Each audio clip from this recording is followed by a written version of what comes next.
बने रही एक और खबर के लिए आपके पास लौट रहे हैं। लोकसभा से दरअसल आयकर विधेयक 2025 वापस ले लिया गया। अब जयंत पांडा समिति की सिफारिशों के साथ नया ड्राफ्ट 11 अगस्त को पेश किया जाएगा। ज्यादा जानकारी हमारे साथ जुड़े हुए हैं देने के लिए समीर। जी समीर, जरा बताएं क्या है पूरी जानकारी। टैक्स रिफॉर्म की दिशा में सरकार तेजी से कदम बढ़ा रही है और इसी दिशा में सूत्र ये बता रहे हैं कि सरकार नया इनकम टैक्स बिल लोकसभा में 11 अगस्त को लेकर के आएगी। इसको पारित कराने के लिए सदन में पेश करेगी।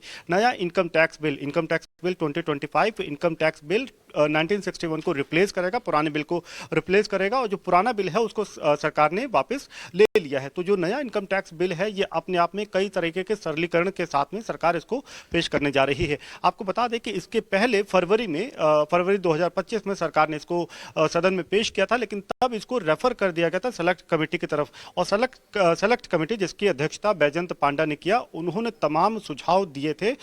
तमाम स्टेक होल्डर कंसल्टेशन के बाद में वो जो रिकमेंडेशंस थी उन तमाम रिकमेंडेशंस को शामिल करते हुए जो अपडेटेड या रिफॉर्म्ड इनकम टैक्स बिल 2025 है इसको 11 अगस्त को लोकसभा में पेश किया जाएगा सरकार की तरफ से। सरकार का मानना है कि जो नया इनकम टैक्स बिल है ये कई मायनों में जो टैक्स पेयर्स हैं उनके लिए सरलीकरण लाएगा। मसलन जो टैक्स की परिभाषा है उसको सरल बनाएगा, जो स्ट्रक्चर है टैक्स लॉ का उसको आसान बनाएगा, डिजिटल की तरफ इसको काफ़ी प्रमोट करेगा। कई चैप्टर्स ऐसे हैं इस इनकम टैक्स बिल जो पुराना वाला है उन चैप्टर्स को हटाएगा, जो भाषा है उसको और सरल बनाएगा। तो कुल मिलाकर के एक नए बिल के साथ में सरकार इनकम टैक्स बिल के जरिए सरकार को उम्मीद है कि ये न सिर्फ सरलीकरण करेगा बल्कि जो टैक्स कलेक्शन है सरकार का देश में उसको भी बढ़ाने में काफी हद तक मददगार साबित होगा।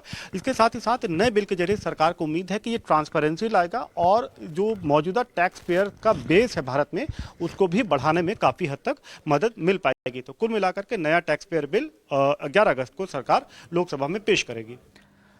शुक्रिया करेंगे समीर आपका इस अहम जानकारी के लिए। और यहाँ पर हमें रुकना होगा एक